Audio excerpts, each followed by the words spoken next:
Сәлем достар, ал кішкене адреналинді қалайсыздар ма? Күлкіні түйе алмайтындай дәрежеде. Үйде диванда отырып, қорқыныш ұялайтын дәрежеде. Бәрекелді, онда біз әлемдегі ең қорқынышты, тіпті шектен шыққан дәрежедегі жынды аттракциондар тізімін дайындап қойдық. Ал аттракционға мінуге дайынсыз ба? Онда кеттік.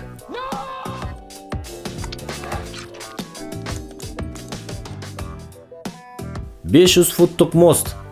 Қытайда экстремалды мосттарды өте жақсы көреді. Сіз олардың біреуі жайлы естіген боларсыз. Ол түгел әйнектен істелінген.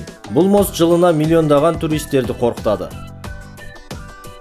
Біздің пікірімізше бұл мосттың бәсекелесін тапқан сияқтымыз. Бұл мост жанағы мостқа қарағанда сәл қысқарақ болғанымен, одан жүріп өткенде деміңізді түйе алмай қалатыныңыз анық. Бұл мосттан өтем деген әрбір батыр адамды сақтандыру тросы қорғап тұрады. Және бұл керек дүние деп есептейміз. Себебі бұл мост жерден 200 фут жоғарыда орналасқан. Бұл мосттағы ағаштар бір-бірінен әртүрлі қашықтықта орналасқан. 50 мен 120 сантиметр аралығында. Жерге дейін 200 фут және айналаңның барлығы тұман. Бұл жағдай видеода ғана оңай сияқты болып көрінуі мүмкін. Ең батыл деген туристердің өзінің нервтері шыдамай жатады.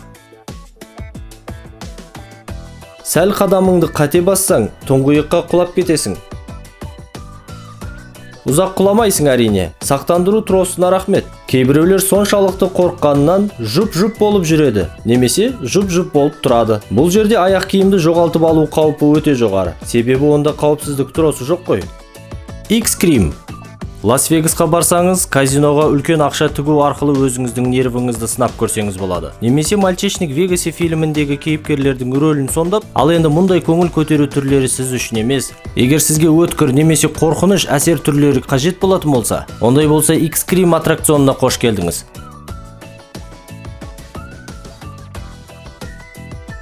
Бұл аттракцион әлемдегі ең қорқынышты аттракциондардың бірі болып табылады. Стратосфера отелінің ең шыңында орналасқан бұл аттракцион әткеншек пен балаларға арналған сырғанайтын аттракционның бір үлгісі сияқты болып көрінеді. Бұл биіктіктен жерге дейінгі ара қашықтық 260 метрден асып түседі. Және бұл жерден Лас-Вегаске өте әдемі көркем суреттер ашылады. Және бұл жерде сізді әдемі суреттер мен селфида түскен суреттер қызықтырмайтыны анық. Өзіңізді селфиға түсіріп Инстаграмға жүктеймін деген ойды басыңыздан алып тастайсаңыз да болады. Тростардың үстінде қалың темірлермен байланған және шынжырлар өте мықты сияқты болып көрінуі мүмкін. Бірақ экстримді сүйуші адамдар өз орындарына жайғасқан сәттен бастан барлық қорқыныш басталады. Аттракцион пәске қарай зымырап, өз рельсінен пәске қарай шығып бара жатқанда адамдардың көзі шығып кетері анық. Volcano boarding.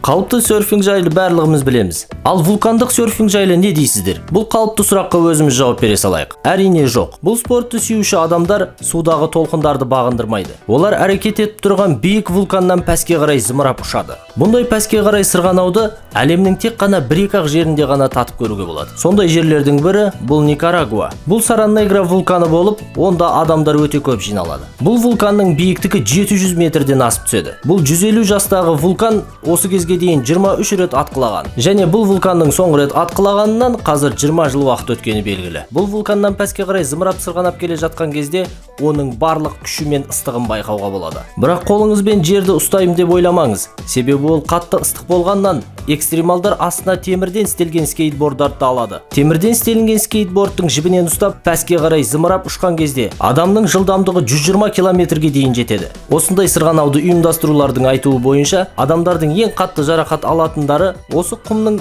аллергиясы деп қана қояды. Одан артық жарақат алу мүмкін емес деседі. Себебі адам үлкен скоростьпен пәске қарай құлап келе жатқан кезде әртүрлі осы вулканның майда шашыраңқылайларын бетіне шашырауы мүмкін. Сол себепті осы вулканнан адамда аллергия пайда болады деседі. Furious Bake.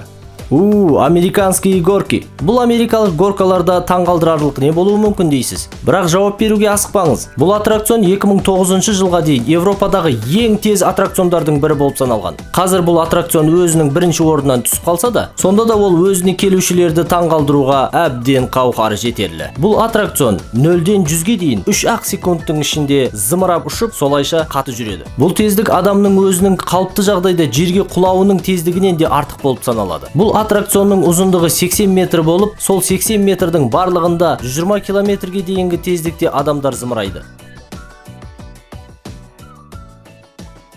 Бұл аттракционда жол барысында адамдар төңкерісінен оңына, солына қарай, тіпті судың астынан да өтетіндері бар. Хуашань Клиффсайд Паз. Және де адреналиннің қосымша порциялары керек болса, онда сіз Қытайдағы Хуашань тауына қош келдіңіз. Бұл көңіл көтеру нағыз сіздер үшін болуы мүмкін. Бұл жаққа бүкіл әлемнен өзінің күшін өзіне дәлелдегісі келетін адамдар келеді. Сондай-ақ мұнда биіктіктен қорқатынды жеңгісі келетін адамдар да өте көп келеді. Егер сіз осы таудан жүріп өтетін болсаңыз, биіктіктен қорқу деген фобияны бүкілге ұмытатыныңыз анық. Бұл тігінен орналасқан таударды басып өту өте қиын. Бұл жерде сіздер үшін ешқандай инструменттер мен басқа да приспособленияларды бермейтіні анық. Бұл жерде сіздерге кішкене ғана инструменттерді береді. Егер сіздер қауіпсіздік жайлы ойлап жатқан болсаңыздар, онда уайымдамасаңыздар да болады. Бұл аттракционды ұйымдастырушылар қауіпсіздік жағын барынша ойластырған. Себебі мұнда келушілер жылдан жылға өте көп асып жатыр. Бұл аттракционда бұдан біраз жылдар бұрын осы қауіпсіздік троссыздарсыз жүретін еді адамдар. Міне осы кезде аттракцион өте қауіпті болып саналатын.